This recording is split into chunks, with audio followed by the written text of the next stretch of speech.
Hey, it's Jason with Jams.net. I'm here with my 1991 Chevrolet G20 conversion van, which is done by Trans-Aire. And this is a new car that we have in the car collection. And as you know, I like to keep most of my stuff original and how it would have been coming from the factory. And the issue I'm having is the TV. I need to trace the power, and I need to figure out where the coax cables all plug in at. So stay tuned, because I'm gonna dismount the TV, I'm gonna show you how I'm tracing the cables, and I'm gonna show you how I'm gonna get this TV working again as close to factory as I can. Let's have at it.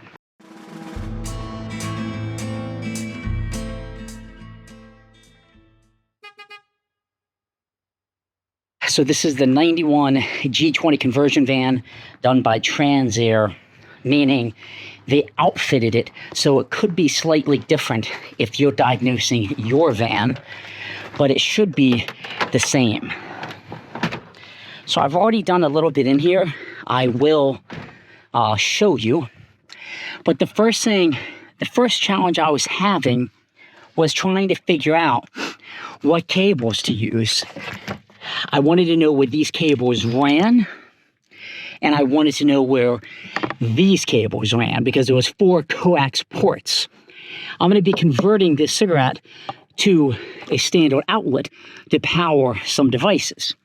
So when you are initially working on the TV, right, this is going to be over it, and it is only held up with 2 very long screws, 1 and 2, and the screws are right here. So very long. Once you get that out, you can actually pull the TV out. I have in here. So this cable right here, is going in to the back of the TV.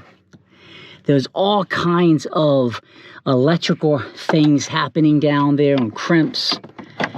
And you can see here the TV is basically powered by this cigarette plug adapter, okay?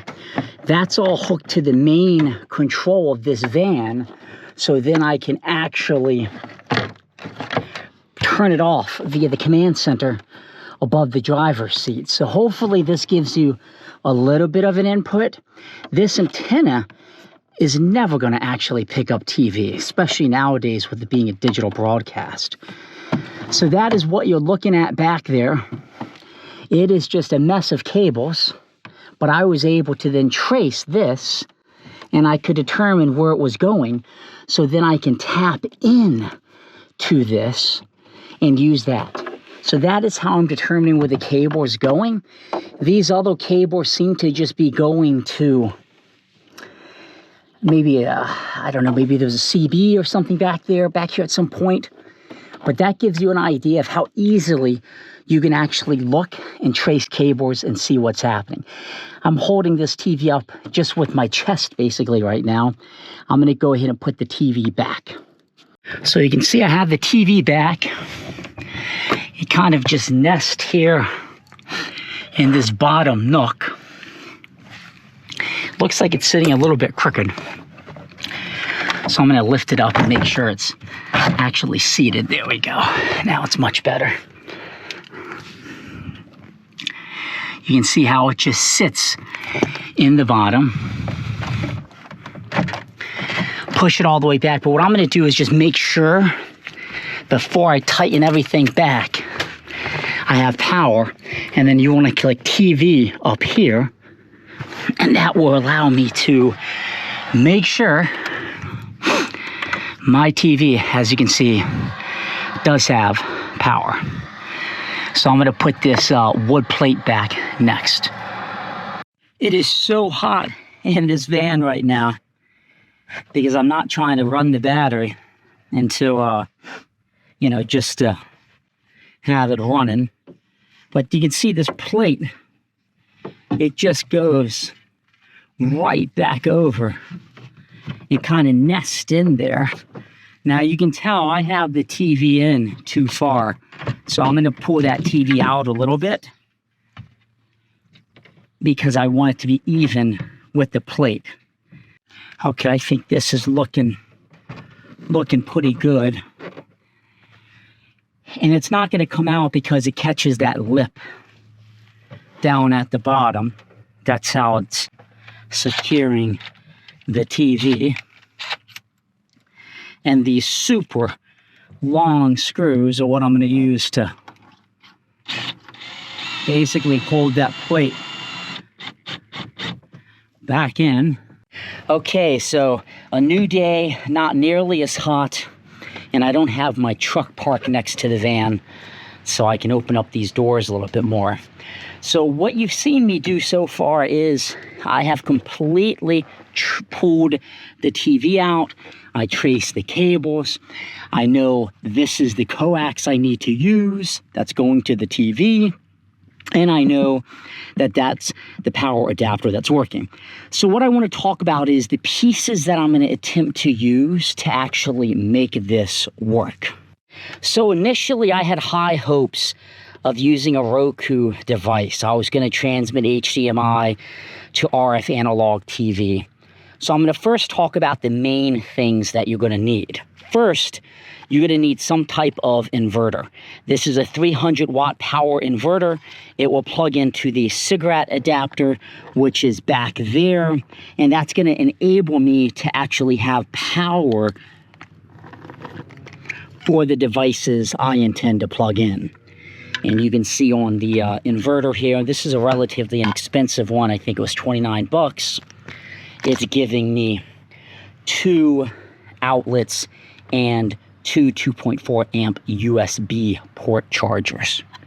On top of that, I'm going to actually use a surge protector plugged into it, just so I have a little more room for some of the cables, and it also is giving me a USB-C port. So those are going to be the main things you're going to need absolutely right away, just so you get power up here and you can actually plug in what I'm going to show you next. So I've decided I'm going to do a DVD player. And the DVD players all have audio, video, your typical cables, which do not have inputs at all on this TV. So I have a DVD player. I can power it off of the inverter and surge protector, and I have my cable. So I had to buy one other piece. This is the Simple, C-I-M-P-L-E company. The Simple company.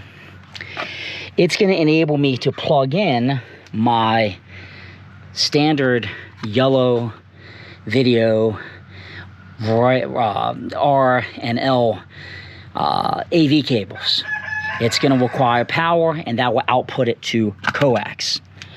So it's going to need power as well.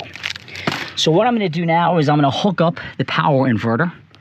I'm going to hook up the surge protector, and then I'm going to hook up that DVD player, and then I'll pause and show you what the next step is. First step, the little power inverter is on or plugged in, and on this van, you have to actually turn on at the control center, which is above the driver's seat.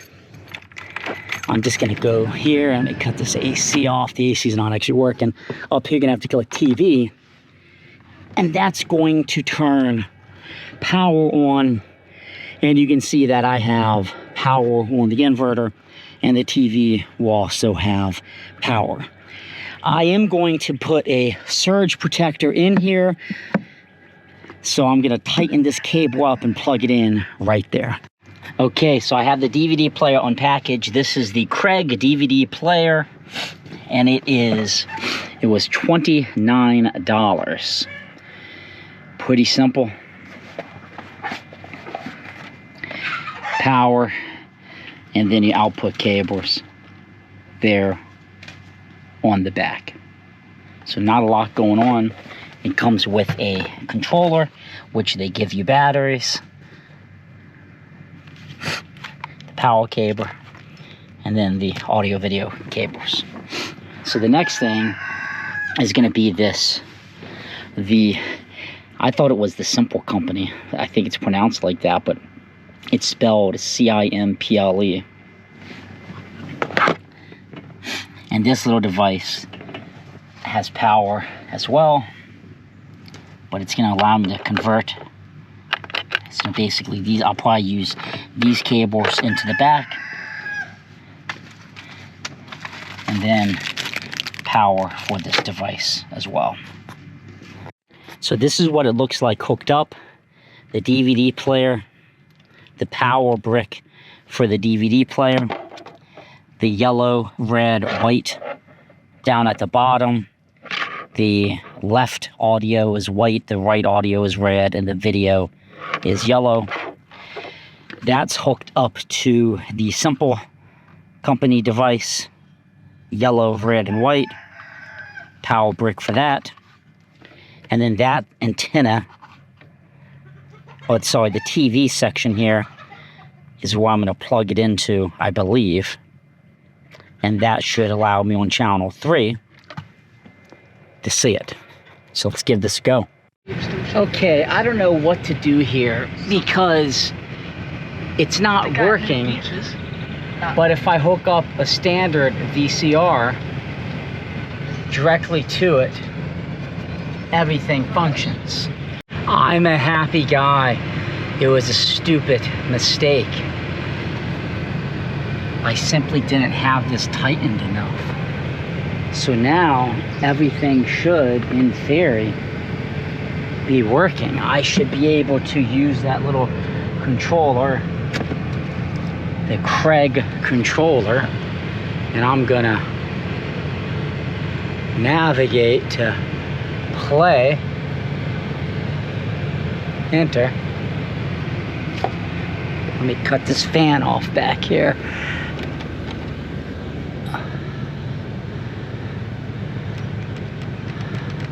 Look at that. Oh, I'm a happy guy.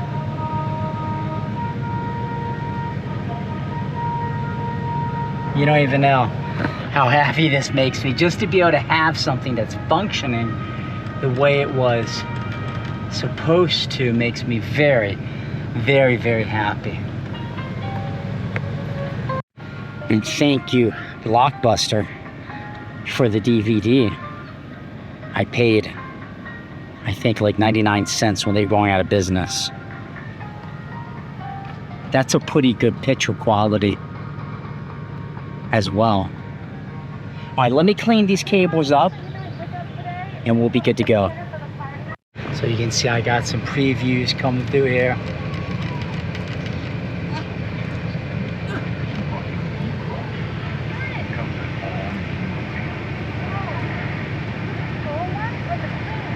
So that's it.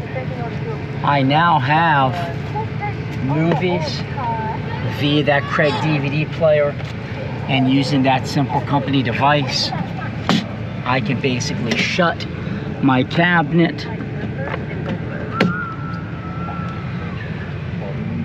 and of course you have a microphone here that you can use within the van, so I can actually listen to the audio on a headset.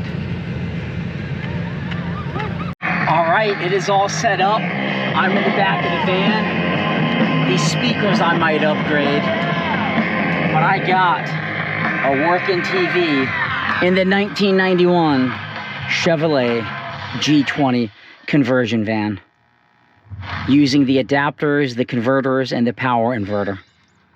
We're rocking and rolling. Thanks for tuning in. If this video is helpful, give me a subscribe on YouTube.